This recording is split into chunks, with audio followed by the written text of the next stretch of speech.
Welcome to Ambitious, Awakened, and Aligned.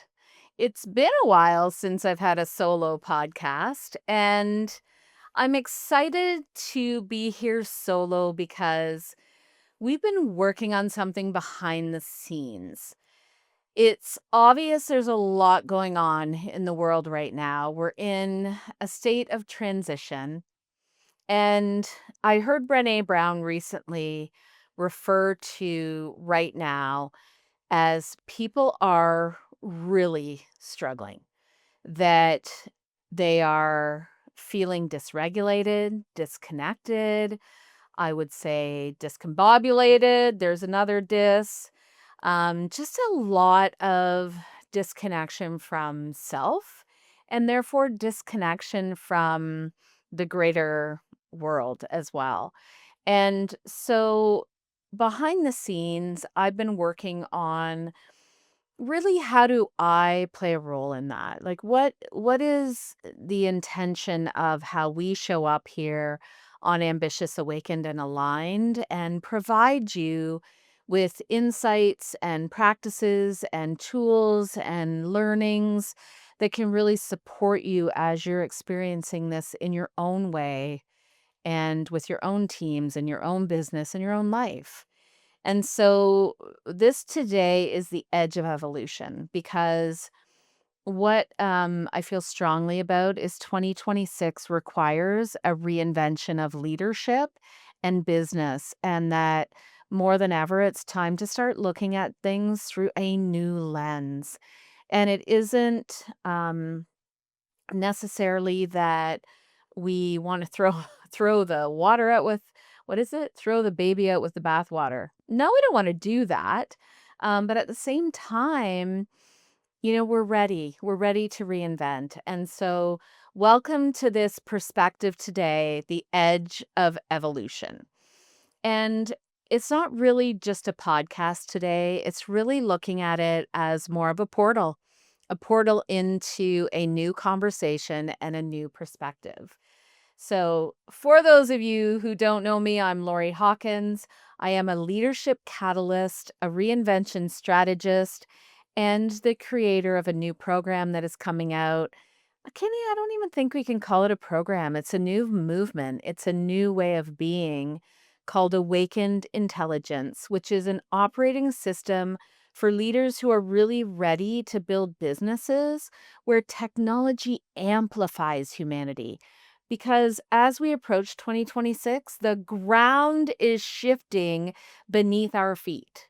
It's shifting, it's moving, it's changing. And what we want to do is really look at the systems of success that allow for us to crack open, to not destroy us, but to invite us into something much deeper. So, we get to choose as we sit on this edge of evolution. We get to choose whether we want to be cracked open and how we want to show up and awaken and be involved and engaged or not, which means we can choose also the opposite, which is something that could actually destroy us if we wanted to go down that path. And I'm not choosing that path. So I'm pretty sure if you're listening right now, you are not either.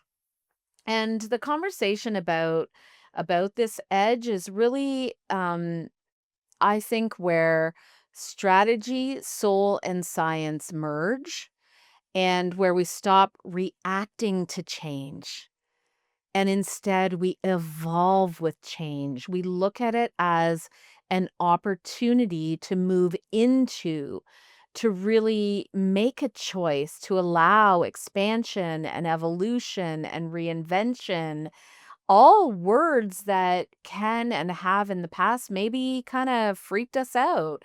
But right now, the reality is this is the threshold that we're crossing.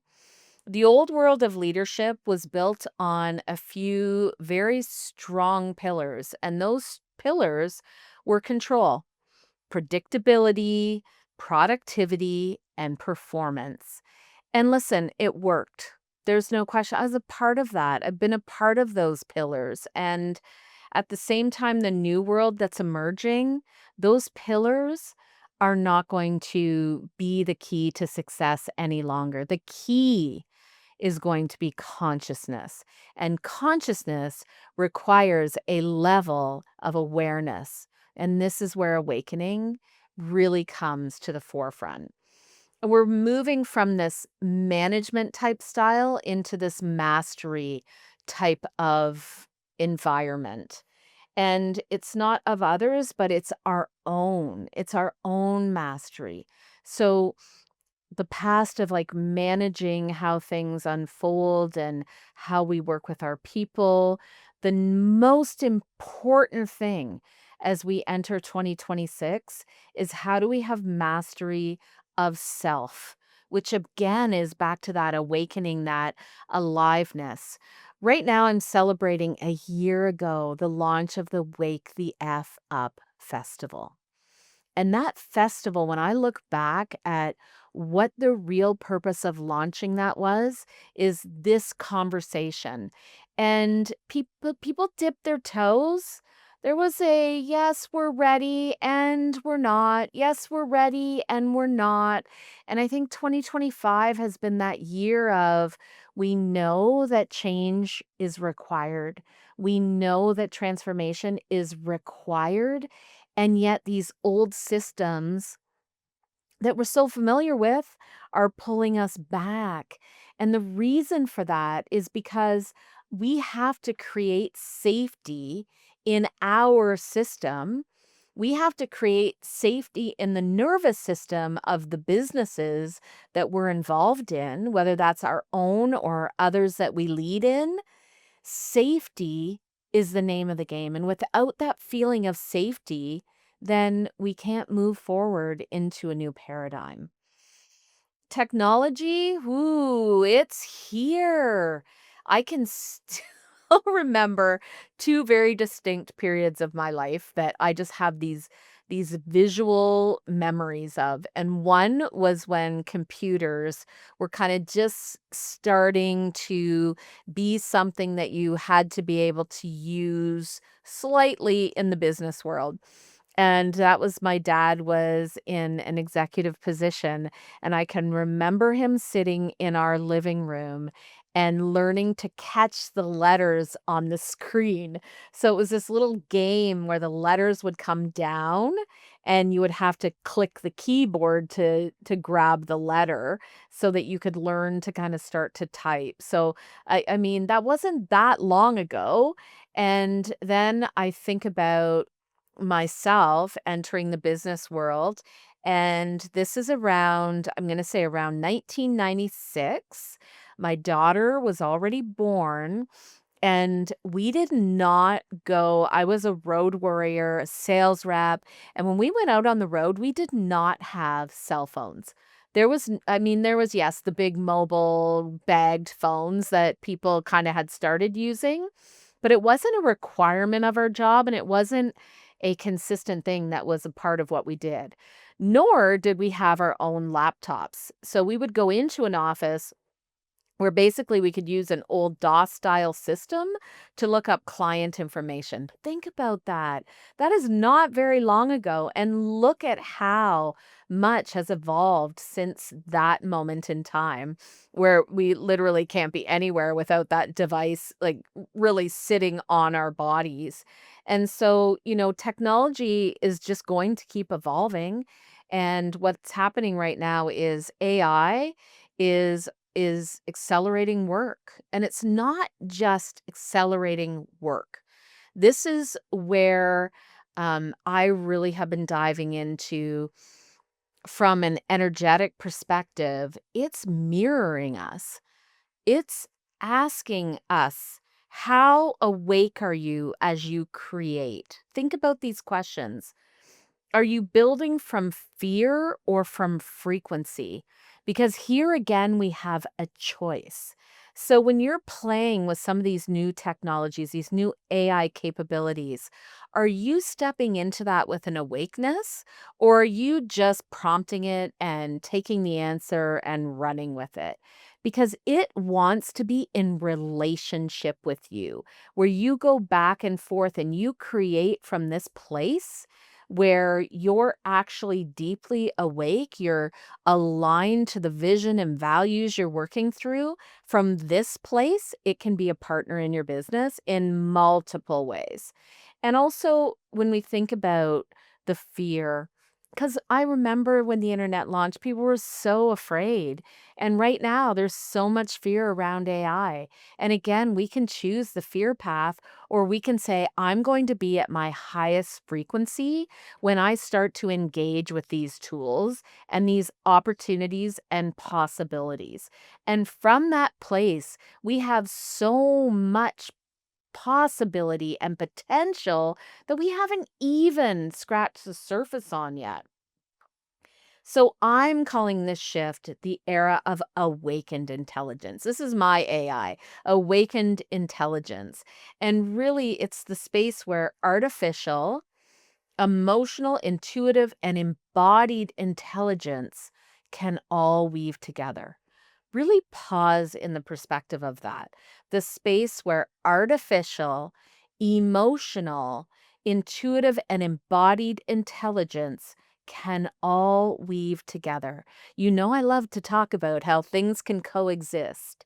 This is a time where we can find a way for emotional intelligence that we've been working on for so long and still have advancements to make, where we can work on this sense of embodiment. And actually, AI can give us more time back that we can start to really work on, truly work on consciousness, awakeness, the alignment, the possibility of actually being embodied and aware. Wow. Wouldn't that be absolutely fantastic? It's no longer about keeping up with technology. It's about waking up through it and with it. Because I don't know if we can actually, like, quote unquote, keep up. It's moving at the speed of light. You wake up tomorrow and something new has been added, changed, shifted, grown, expanded. And so it's about us awakening to the possibility and being in it and being with it and exploring and being curious and being creative. Ooh, the future is not machine led, it's human amplified. It's human amplified. If you look around right now, we are witnessing one of the greatest transformations in human history. It is not coming for us, it is coming through us.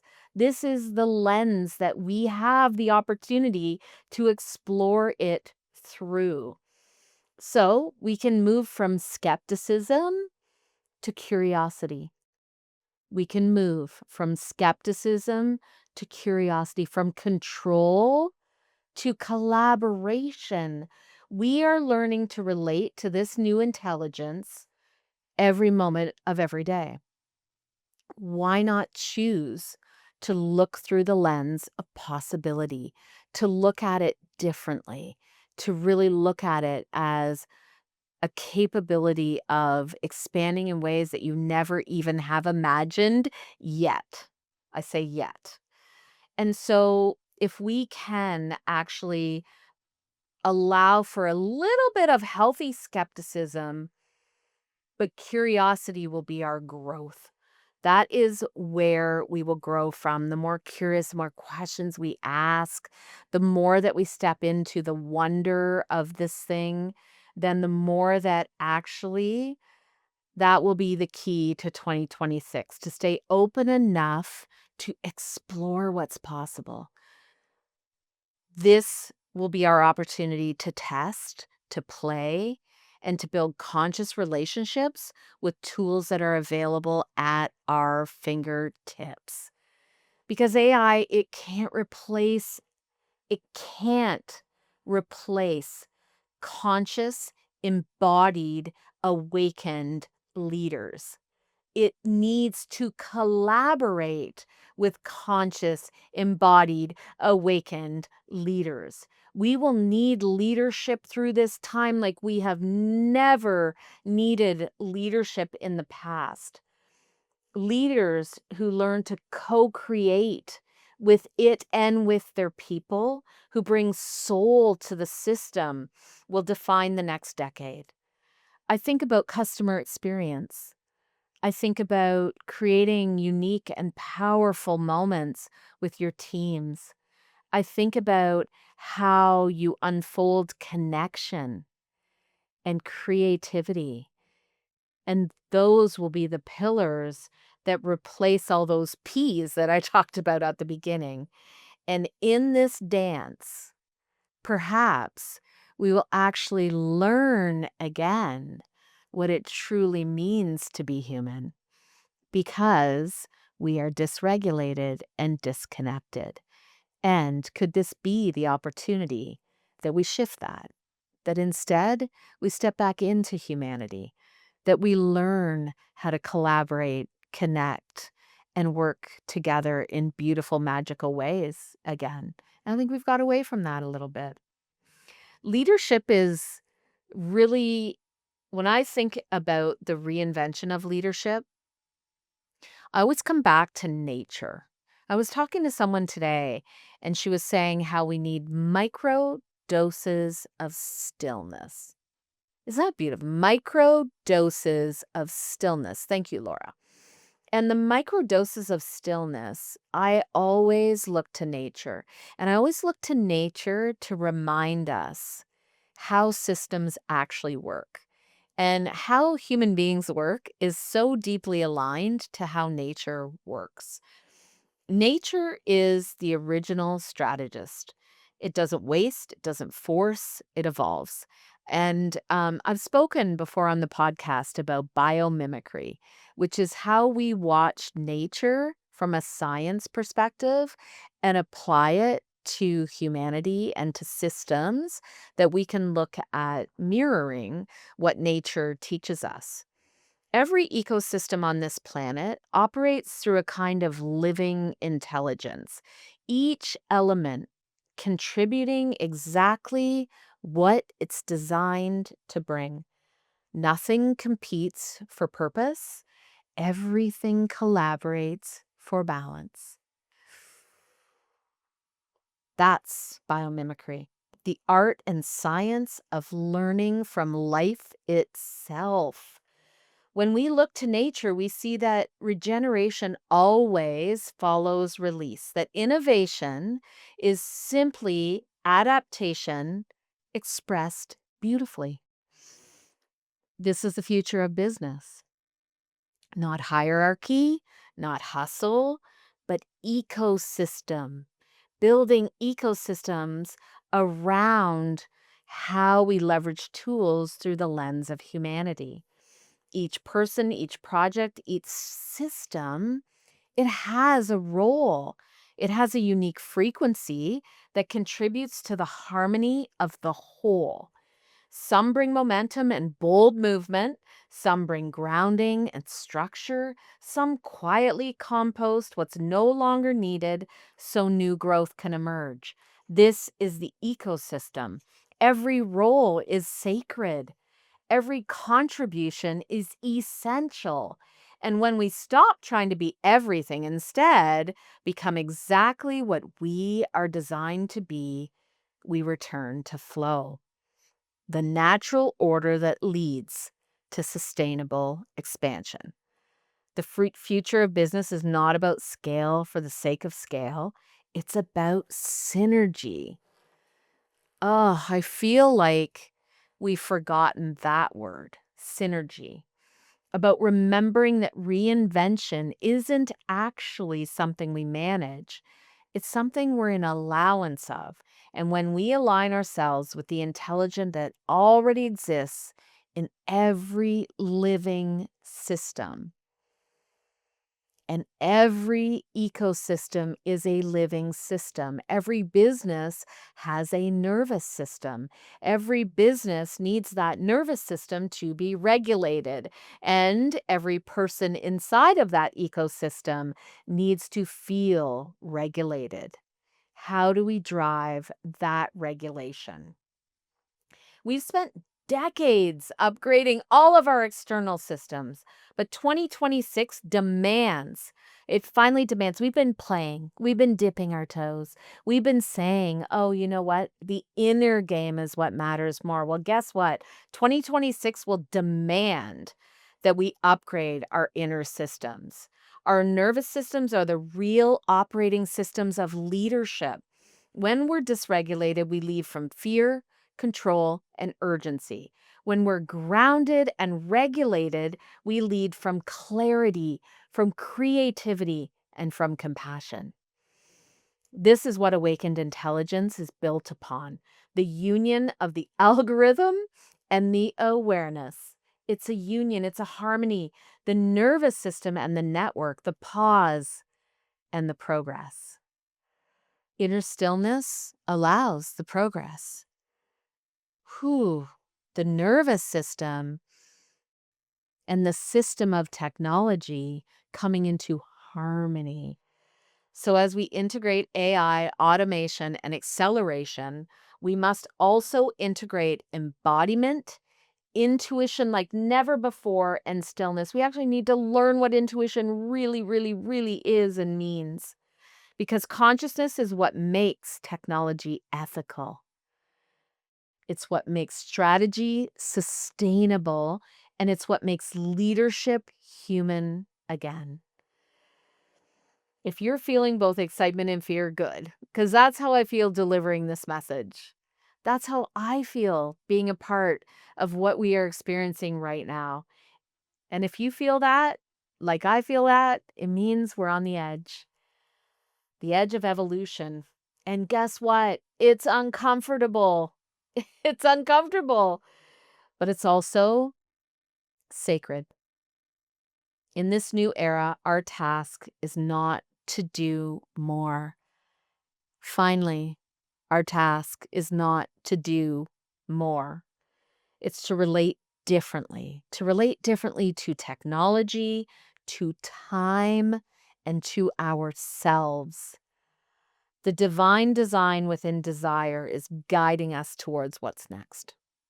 The divine design within desire, which means the desires that you have within you now, right now, that's what is guiding you.